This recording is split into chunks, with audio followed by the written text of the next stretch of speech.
Hello everyone, my name is Jay Krishan and welcome to the CUET crash course, one short lecture series of chemistry. Today we are going to learn about surface chemistry. तो जैसा कि आप लोग जानते हैं कि ये जो चैप्टर है आपका सरफेस केमिस्ट्री वो आपका NCERT बुक से हटा दिया गया है और इसलिए इस बात को ध्यान में रखते हुए हमने ये जो चैप्टर है, ये लेक्चर है, इसको इस वे में डिज़ाइन किया है कि आपको इस चैप्टर में बताए जाने वाले जितने भी कॉन्सेप्ट हैं वो आपको इजीली समझ आ जाए और उनको आप इजीली अप्लाई कर सको आपके CUET एग्जाम में या कोई भी आपका क्वेश्चन हो उसमें। तो चलिए हम सरफेस केमिस्ट्री के बारे में डिस्कस करते हैं थोड़ा कि हमें ये चैप्टर क्यों पढ़ना चाहिए, इसकी इंपॉर्टेंस क्या है। पहली बात तो हम इसको देखेंगे कि इसके एप्लीकेशन क्या है और इसका CUET एग्जाम में वेटेज क्या है। सो अगर मैं इसके एप्लीकेशन की बात करूँ तो जो आपने जैसे मास्क देखा होगा, तो जो मास्क होता है, आपके मास्क कई टाइप के होते हैं। जैसे आपका सिंपल एक फेस मास्क होता है, एक आपका गैस मास्क होता है। ये सब मास्क जो होते हैं आपके यूज़ कहाँ होते हैं, जैसे कि जो माइंस होती हैं, कोल माइंस होती हैं, उन सब में जो वर्कर्स काम करते हैं उनको पॉइजनस गैसेस से बचाने के लिए इन मास्क का यूज़ होता है। इस मास्क का जो प्रोसेस होता है कि कैसे ये उन वर्कर्स को पॉइजनस गैस से बचाता है, कैसे उनको एयर प्रोवाइड करता है जो आपका पॉइजन फ्री होती है, वो सब जो आपका फिनोमिना है उस मास्क के पीछे, वो बेसिकली हम कहाँ पढ़ते हैं, सरफेस केमिस्ट्री में। अगर उस प्रोसेस को, उसकी मास्क के पीछे क्या चीज़ें हो रही हैं, क्या क्या कॉन्सेप्ट है, उन चीज़ों को पढ़ना है, अगर हमें समझना है, तो इसलिए हमें इस चैप्टर की इंपॉर्टेंस बढ़ जाती है। और अगर आप इसके कुछ अलग एग्जांपल देखोगे तो जैसे आपने सिलिका जेल देखा होगा, जो भी आप जैसे कोई बॉटल लाते हो या नया बैग लाते हो या आप जूते लाते हो खरीद के दुकान से, तो उन सब में आपने सिलिका के स्मॉल पैकेट्स देखे होंगे। उनको रखने का क्या मतलब है, वो क्यों उसमें रखे जाते हैं, क्या ऐसा होता है कि उनको रखने से जो हमारा वो चीज़ें हैं वो सेफ रहती हैं, ये सब हम इस चैप्टर में पढ़ने वाले। अगर इसके अदर एग्जांपल की बात करूं तो जैसे आपने कैटलिस्ट है, कैटलिस्ट आप ऑलरेडी पढ़ चुके हैं ऑर्गेनिक केमिस्ट्री में। उसमें क्या होता है, जैसे आप कैटलिस्ट का जो बेसिक थियरी होती है कि कैटलिस्ट कैसे वर्क करता है, जब भी हम कैटलिस्ट को किसी रिएक्शन में लेते हैं कैसे आपकी रिएक्शन होती है, जो उसकी थियरी है कैटलिस्ट के पीछे की, वो भी हम इस चैप्टर में देखेंगे। इसीलिए हमें इस चैप्टर को पढ़ना इंपॉर्टेंट हो जाता है। और अगर मैं इसका CUET exam point of view से बात करूं, जिसकी आप लोग तैयारी कर रहे हैं, एंड आई होप आप लोगों की तैयारी सही जा रही होगी। और CUET exam point of view से अगर मैं बात करूं तो लास्ट 2 ईयर्स में जो हमने इसके पेपर का एनालिसिस किया है, वहां से हमें 25 to 30 मार्क्स का वेटेज मिला इस चैप्टर से। मीन्स 25 to 30 मार्क्स के आपके क्वेश्चन जो हैं इस चैप्टर से पूछे गए हैं। इसलिए CUET exam point of view से भी इस चैप्टर को करना आपके लिए काफ़ी इंपॉर्टेंट हो जाता है। इसी के साथ चलिए हम मूव करते हैं हमारे आज के गोल पे कि हमें इस लेक्चर में क्या क्या पढ़ना है। टुडेज गोल में जैसे पहला आपको टॉपिक दिख रहा है कि हमें पढ़ना है एडजॉर्प्शन। एडजॉर्प्शन में क्या है, हम इसकी डेफिनेशन पढ़ेंगे, ये कितने टाइप के होते हैं, कौन कौन से फैक्टर है जो एडजॉर्प्शन को इफेक्ट करते हैं, और जो इसके टाइप होते हैं उनके बीच में क्या क्या डिफरेंस है उसको भी हमें इसमें देखना है। अगला पॉइंट आपका कैटालिसिस। कैटालिसिस में हमें पढ़ना है कि कैटालिसिस होता क्या है। इसमें आपकी टर्म आएगी कैटलिस्ट। कैटलिस्ट में हमें देखना है कि ये आपका कितने टाइप के कैटालिसिस होते हैं और उनका क्या क्या रोल होता है, हमारा कितने टाइप के कैटलिस्ट हैं, उनका क्या क्या रोल है, इन सब चीज़ों को हमें इसमें कवर करना है। इसी के साथ हम अपना मूव करेंगे थर्ड टॉपिक पे, जो कि है कोलॉइड्स। कोलॉइड्स में हमें क्या क्या देखना है कि ये इनका क्लासिफिकेशन क्या होता है, इनकी प्रॉपर्टीज क्या होती हैं, और एक टाइप है कोलॉइड्स का इमल्सन, जिसे हमें लास्ट में जाके पढ़ते हुए इस चैप्टर को एंड करना है। इसी के साथ चलिए हम अपने फर्स्ट टॉपिक पे मूव करते हैं, जो कि है आपका अपनी नेक्स्ट स्लाइड पे, जो कि है कैटालिसिस। अब हमें देखना है कि कैटालिसिस होता क्या है। सबसे पहले अगर मैं आपको एक सिंपल आइडिया दूं कैटालिसिस या फिर कैटलिस्ट का, देखो आपने ये ऑलरेडी केमिकल काइनेटिक्स में पढ़ चुके हो और आपने कैटलिस्ट का जो यूज़ है वो भी आपने ऑर्गेनिक केमिस्ट्री में देख चुके हो कि कैटलिस्ट आपका कितना यूज़फुल होता है किसी भी ऑर्गेनिक सिंथेसिस को प्रोसीड करने में। जैसे अब मैं बात करूं आपसे कि कैटलिस्ट होता क्या है, आपका अगर मैं एक रियल लाइफ का एग्जांपल लूँ जिससे आप रिलेट कर पाओगे, वो होता क्या है, जैसे सपोज करो आपका जो होम है वहाँ से आपको मार्केट जाना, आपके घर से आपको मार्केट तक जाना है। तो अब वहाँ से आप कैसे जा सकते हो, या तो पैदल जा सकते हो या फिर कोई ट्रांसपोर्ट का मीडियम लेके, या ऑटो हो गया या बस हो गया, उसे लेके आप मार्केट तक जा सकते हो। देखो अब दोनों केसेस में आप मार्केट तक पहुँच जाओगे, बट होगा क्या, जिस केस जैसे आपने अगर पैदल चल के मार्केट तक गए हो तो आपको ज़्यादा टाइम लगेगा, और अगर आप ऑटो करके गए हो तो आपको कम टाइम लगेगा। सो यहाँ पर जो ऑटो है वो कैसे एक्ट कर रहा है एज अ कैटलिस्ट।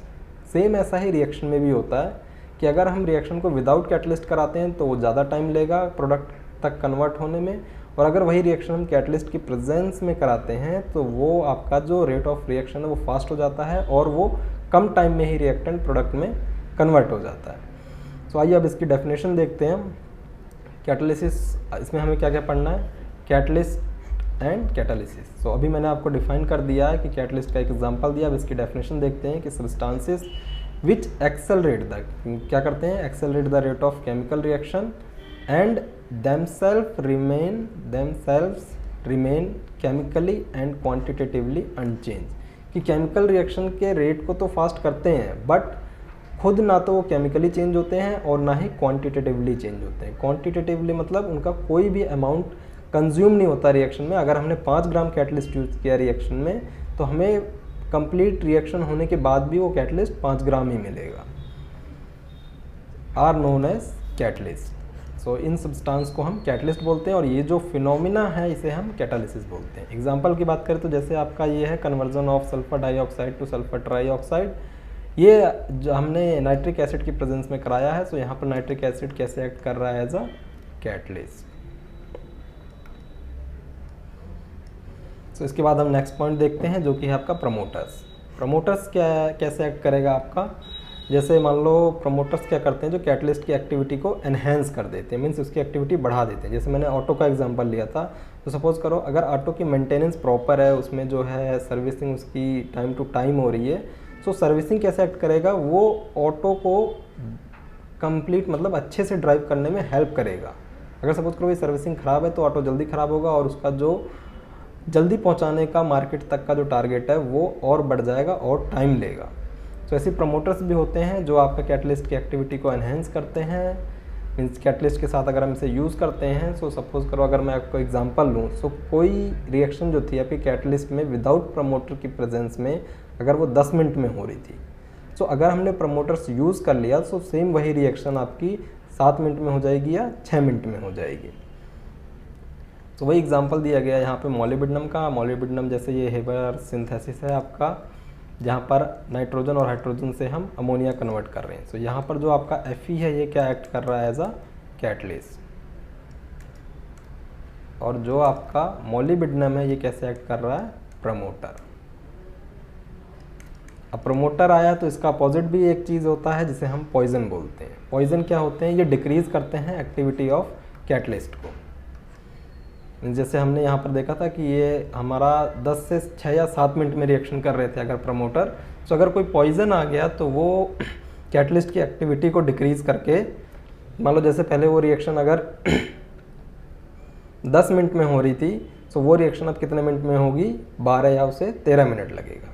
सो ये बेसिकली आपका जो डेफिनेशन था कैटलिस्ट का, कैटालिसिस का, प्रमोटर्स का और पॉइजन्स का। अब इसमें हम आगे मूव करते हैं क्लासिफिकेशन ऑफ कैटालिसिस पे। सो क्लासिफिकेशन ऑफ कैटालिसिस में हम 2 टाइप की कैटालिसिस देखेंगे, एक तो हेट्रोजीनियस, एक होमोजीनियस। देखो अब यहाँ से एक पॉइंट मैं आपको नोट करवाना चाहता हूँ। जैसे आपका होता है एक होमो वर्ड, एक होता है आपका हेट्रो वर्ड। होमो मतलब क्या होगा, जहाँ पर भी आ जाए समझ लेना कि वहाँ पर कुछ ना कुछ सेम होगा, और हेट्रो आ जाए तो वहाँ पर कुछ ना कुछ आपका डिफरेंट होगा।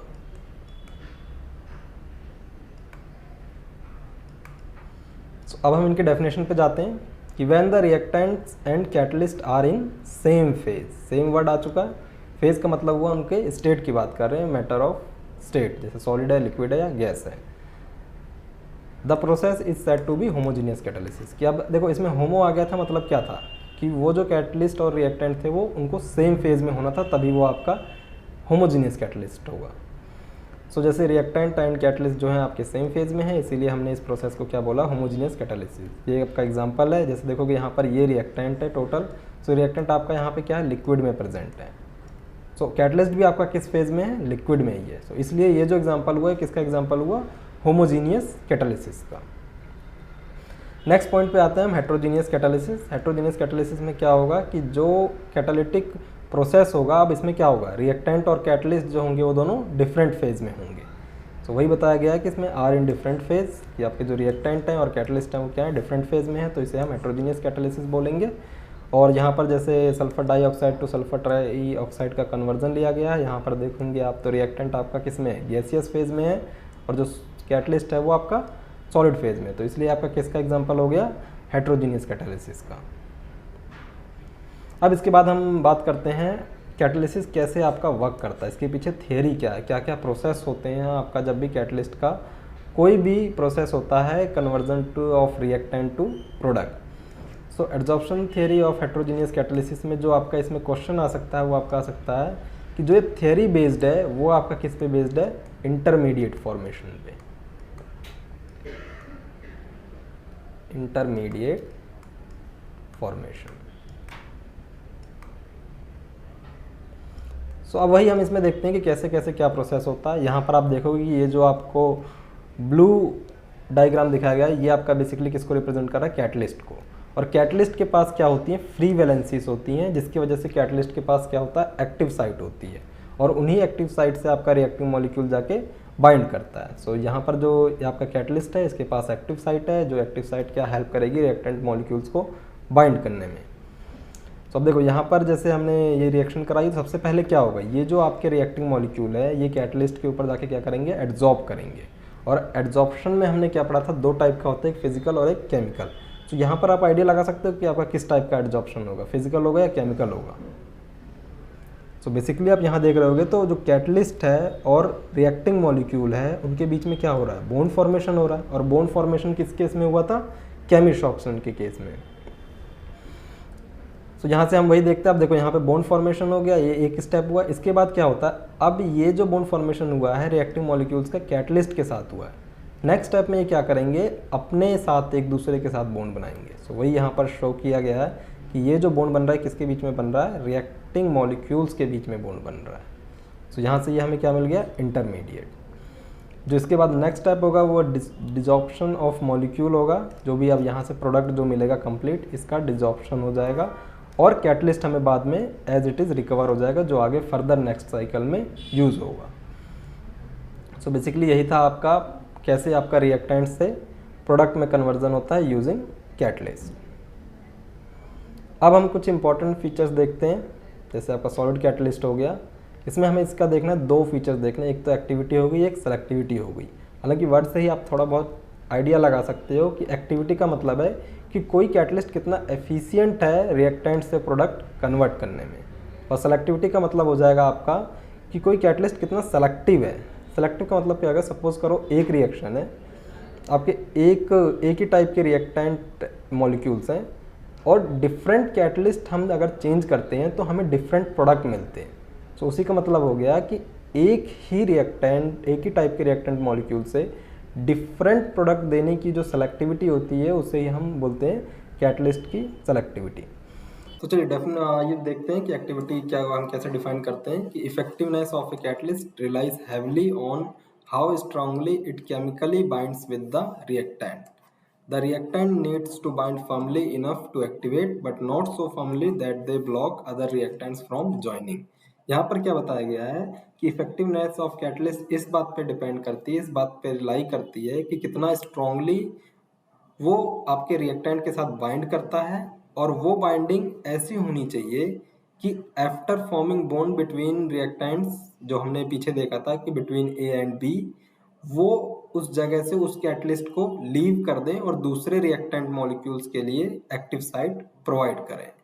मींस बॉन्डिंग इस टाइप की होनी चाहिए कि अगर एक बार रिएक्टेंट के बीच में बॉन्ड बन चुका है तो वो इजीली कैटलिस्ट के एक्टिव साइट को लीव कर दें, और वहाँ पर कोई दूसरा जो दूसरा रिएक्टेंट्स पड़े हैं या अदर रिएक्टेंट्स पड़े हैं वो उस एक्टिव साइट पे ज्वाइन होके बॉन्ड बना सकें।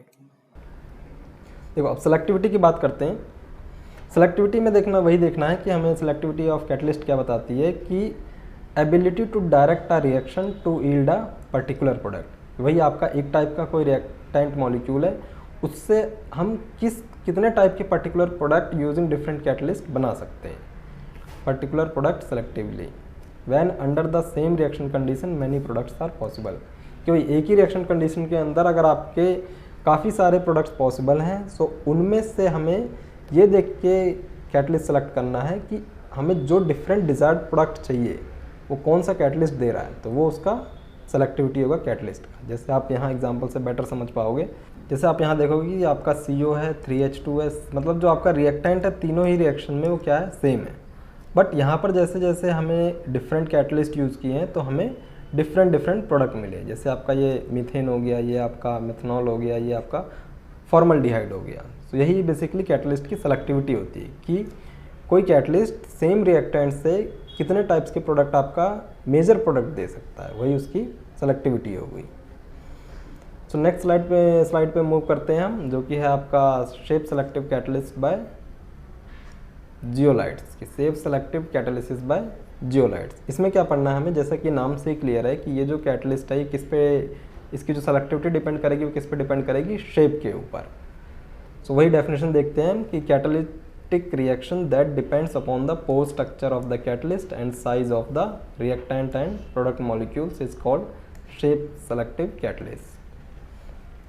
कि ऐसी रिएक्शन जो आपका पोर स्ट्रक्चर और साइज ऑफ द रिएक्टेंट या प्रोडक्ट के ऊपर डिपेंड करती है उसे हम शेप सेलेक्टिव कैटालिसिस बोलते हैं। और जो कैटलिस्ट इस टाइप की रिएक्शन को कराता है उसे हम बोलेंगे शेप सेलेक्टिव कैटलिस्ट। एग्जाम्पल हो गया जैसे जियोलाइट्स हैं जो आपके शेप सेलेक्टिव कैटलिस्ट होते हैं। फीचर्स की बात करें तो जैसे इनमें कुछ इंपॉर्टेंट फीचर्स हैं जो आपको ध्यान रखना है। पहला तो ये है कि इनका हनी कॉम लाइक स्ट्रक्चर होता है जो हेल्प करता है कि इस टाइप की रिएक्शन को कैरी आउट करने में। जैसे अब हनी कॉम स्ट्रक्चर की वजह से इनका क्या होता है, जो स्ट्रक्चर होता है वो डिफरेंट होता है। सो उसमें जो होते हैं आपके रिएक्टेंट और प्रोडक्ट मॉलिक्यूल्स जो भी उस प्रॉपर साइज़ के होंगे उसमें जाके अपना फिट होते हैं और रिएक्शन हमारी कैरी आउट होती है। दूसरा पॉइंट है इनके पास क्या होते हैं, माइक्रोपोरस एल्यूमिनोसिलिकेट्स होते हैं कि जो इनके केमिकल स्ट्रक्चर की बात की गई है कि इनमें माइक्रोपोरस एल्यूमिनोसिलिकेट्स होते हैं। तीसरा पॉइंट है कि जो रिएक्शन है ये जियोलाइट्स की वो डिपेंड करती है किस पे, size and shape of reactant और प्रोडक्ट्स पे, ये हम ऑलरेडी देख चुके हैं। एज वेल एज किस पे डिपेंड करेगी, ये pores and cavities of zeolites पे भी, कि जियोलाइट का जो स्ट्रक्चर है उसके पास कितने पोर्स हैं, कैसे उनका साइज़ है, कैविटीज़ जो है उनमें कितनी कैविटीज़ प्रेजेंट हैं, उन सब पे आपका क्या डिपेंड करेगा, ये जो रिएक्शन है जियोलाइट्स की। फोर्थ पॉइंट है, ये आपका थोड़ा इंपॉर्टेंट पॉइंट हो जाता है, यहाँ से आपका चांस हो सकता है एग्जाम में आने का, कि जो जियोलाइट्स होते हैं वो कहाँ यूज़ होते हैं आपके पेट्रोकेमिकल इंडस्ट्रीज़ में। किसके लिए, cracking of hydrocarbon and isomerization, कि पेट्रोकेमिकल इंडस्ट्रीज़ में यूज़ होते हैं for cracking of hydrocarbon and isomerization. यहाँ से आप ये भी ध्यान रख दीजिएगा कि जो ये ZSM5 है ये आपका कैटलिस्ट है जो यहाँ पर इस पेट्रोकेमिकल इंडस्ट्री में यूज़ होता है। अगला आ जाता है आपका enzyme catalysis. Enzyme catalysis basically आपका क्या होते हैं, ऑर्गेनिक कैटलिस्ट होते हैं जो हमारे या जो भी आपका लिविंग बीइंग है उनके बॉडी के अंदर जो भी रिएक्शन कराते हैं वो हमारे एंजाइम कैटलिस्ट के अंदर आते हैं, और जो भी प्रोसेस होता है उसे हम एंजाइम कैटालिसिस बोलते हैं। तो देखो, अगर मैं एंजाइम कैटलिस्ट की इम्पोर्टेंस बताऊं आपको तो इसकी इम्पोर्टेंस इसी बात पे है कि जैसे आपने सपोज करो कोई सिंगल मील लिया, मीन्स एक टाइम का आपने खाना खाया है। सो एक टाइम का खाना जनरली अगर हम बात करें in presence of enzyme catalyst वो आपका अप्रॉक्स 12 to 20 आवर्स में डाइजेस्ट हो जाता है। बट अब सपोज करो अगर वो खाना हमने खाया और अपनी बॉडी से हम एंजाइम कैटलिस्ट को निकाल दें, सो उस एक सिंगल मील को डाइजेस्ट होने में आपका 50 ईयर्स लग जाएगा, अप्रॉक्स 50 ईयर्स लगेंगे आपके उस सिंगल मील को डाइजेस्ट होने में। सो यहीं से इंपॉर्टेंस हमें समझ आती है एंजाइम कैटालिसिस की, कि कैसे आपका एंजाइम कैटलिस्ट हेल्प करता है हमारे बॉडी की फंक्शनिंग को मेंटेन रखने में और डाइजेशन ऑफ फूड में। तो चलिए इसी के साथ हम इसकी डेफिनेशन को देखते हैं कि एंजाइम कैटलिस्ट क्या होते हैं। Enzymes are complex nitrogenous organic compounds होते हैं जो प्रोड्यूस होते हैं by living plants and animals, कि आपके लिविंग प्लांट्स के द्वारा ही प्रोड्यूस होते हैं। बट आजकल हम जो एडवांस रिसर्च के साथ साथ हम इनको लैब में भी प्रोड्यूस कर सकते हैं। बाकी ये क्या होते हैं, they are protein molecules of high molecular mass, जैसे कि आपका ये नाइट्रोजनस ऑर्गेनिक कंपाउंड है तो बेसिकली आपके क्या होंगे, ये प्रोटीन मॉलिक्यूल्स होंगे हाई मॉलिक्यूलर मास के, जिसे हम बायोकेमिकल कैटलिस्ट भी बोलते हैं। एग्जाम्पल की बात करें, जैसे आपका केन शुगर है, इसको अगर हम इन्वर्टेज की प्रेजेंस में रिएक्ट कराते हैं तो ये आपका क्या मिलेगा, ग्लूकोज और फ्रक्टोज मिलता है। तो ऐसे डिफरेंट टाइप के आपके एंजाइम कैटलिस्ट होते हैं, जैसे जाइमेज हो गया, या फिर लाइपेज हो गया, ये सब डिफरेंट टाइप के कैटलिस्ट हैं जो एक पर्टिकुलर रिएक्शन के लिए ही यूज होते हैं। तो चलिए हम देखते हैं characteristics of enzyme. So enzyme catalysis के जो कैरेक्टरिस्टिक्स हमें वो देखने हैं। पहला पॉइंट है कि ये काफ़ी आपके हाईली एफिशिएंट होते हैं। एफिशिएंसी हम इनकी इसी बात से लगा सकते हैं कि जो हमने एग्जांपल लिया था मील का, कि अगर एक मील विद एंजाइम आपका 12 to 15 आवर्स में डाइजेस्ट हो रहा है, सो वही जो मील है अगर हम without presence of enzyme digest करने की ट्राई करें तो वो आपको 50 ईयर्स लग जाते हैं। तो इसलिए इसकी जो एंजाइम कैटलिस्ट होते हैं ये हाईली एफिशिएंट होते हैं। दूसरा पॉइंट इनका स्पेसिफिक नेचर। यहाँ पर ये बात ध्यान देना है कि ये जो एंजाइम होते हैं काफी आपके स्पेसिफिक इन नेचर होते हैं। मींस जो ये रिएक्शन कराते हैं वो केवल एक ही टाइप की आपकी जनरली रिएक्शन करा सकते हैं। जैसे अब ये इन्वर्टेज है, सो इन्वर्टेज आपका केन शुगर को ग्लूकोज और फ्रक्टोज में कन्वर्ट करता है। सो अब अगर हम चाहें जैसे हम मिल्क को कर्ड में कन्वर्ट करते हैं, तो अब वहां पर अगर हम ट्राई करें कि इन्वर्टेज डाल के हम वो मिल्क को कर्ड में कन्वर्ट कर सकें तो ऐसा नहीं हो सकता। इन्वर्टेज केवल आपका केन शुगर को ग्लूकोज और फ्रक्टोज में ही कन्वर्ट करेगा। जो इनका स्पेसिफिक नेचर है इसको हम एक और एग्जांपल से समझते हैं। जैसे आपका जो इसका मैकेनिज्म होता है वहां से हमें ज्यादा क्लैरिटी मिलेगी कि ये हाईली स्पेसिफिक क्यों होते हैं। तो देखो ये एंजाइम का मैकेनिज्म है, enzyme catalysis, mechanism of enzyme catalysis. देखो यहाँ पे क्या होता है, पहले एंजाइम और सबस्ट्रेट कंबाइन होते हैं। कंबाइन होने के बाद वो आपका एंजाइम सबस्ट्रेट कॉम्प्लेक्स बनाते हैं। उसके बाद आपका एंजाइम अलग हो जाता है और प्रोडक्ट हमें रिएक्ट जो सबस्ट्रेट है वो प्रोडक्ट में कन्वर्ट हो जाता है। सो इस मैकेनिज्म को हम समझ सकते हैं की लॉक मैकेनिज्म से।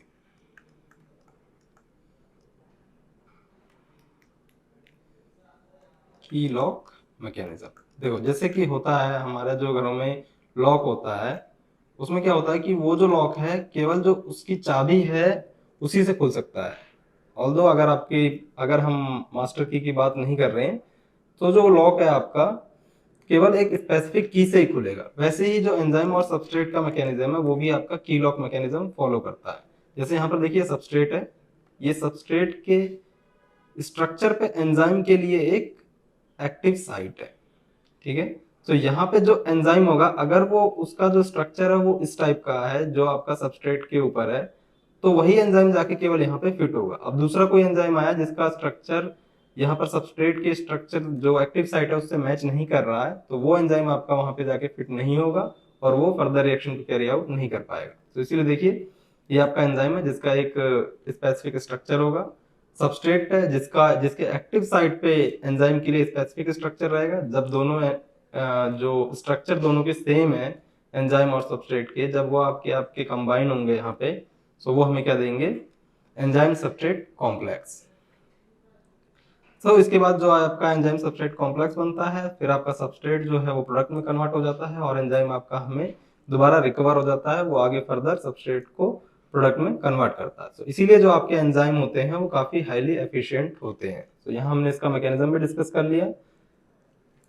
तीसरा पॉइंट है कि ये आपके हाईली एक्टिव होते हैं अंडर ऑप्टिमम टेम्परेचर। मींस ये पॉइंट क्या कह रहा है कि जो एंजाइम होते हैं वो आपके एक पर्टिकुलर टेम्परेचर पे ही हाईली एफिशिएंट होते हैं। अगर टेम्परेचर आपका कम होता है या ज्यादा होता है तो उनकी एक्टिविटी पे भी डिफरेंस आता है, उनकी एक्टिविटी पे भी फर्क पड़ता है। मींस अगर हमने टेम्परेचर ऑप्टिमम टेम्परेचर से कम या ज्यादा कर दिया तो या तो वो एंजाइम आपका काफी लेस रिएक्टिव हो जाएगा या उसकी एक्टिविटी खत्म हो जाएगी। सेम यही पॉइंट है आपका कि highly active under optimum pH होते हैं कि इनका पीएच भी एक फिक्स पीएच होता है जिसपे ये आपके हाईली एक्टिव होते हैं और अगर पीएच चेंज होता है तो उनकी एक्टिविटी वेरी करती है। फिफ्थ पॉइंट है कि इनकी एक्टिविटी जो होती है एक्टिवेटर्स और कोएंजाइम्स के प्रेजेंस में इंक्रीज हो जाती है। मींस जैसे हमने प्रोमोटर्स पढ़ा था, प्रोमोटर्स में क्या था कि वो कैटलिस्ट की एक्टिविटी को इंक्रीज कर रहे थे, बढ़ा रहे थे, एनहेंस कर रहे थे। तो ऐसे ही सेम आपके एक्टिवेटर्स और कोएंजाइम्स होते हैं। कोएंजाइम्स क्या हुए, जो एंजाइम्स की एक्टिविटी को इंक्रीज करे उसे ही हम कोएंजाइम्स या फिर एक्टिवेटर्स बोलते हैं। तो यहाँ पर देखो इनका influence of inhibitors and poison, कि अगर हमने कोई इनहिबिटर ले लिया है या पॉइजन ले लिया है अपने एंजाइम के साथ तो वो उसकी एक्टिविटी को इन्फ्लुएंस करेंगे, मींस उसकी एक्टिविटी को डिक्रीज कर देंगे। तो यही थे आपके general characteristics of enzyme catalysis. इसी के साथ हम मूव करते हैं अपनी नेक्स्ट स्लाइड पे। ये हमने मैकेनिज्म ऑलरेडी देख लिया है।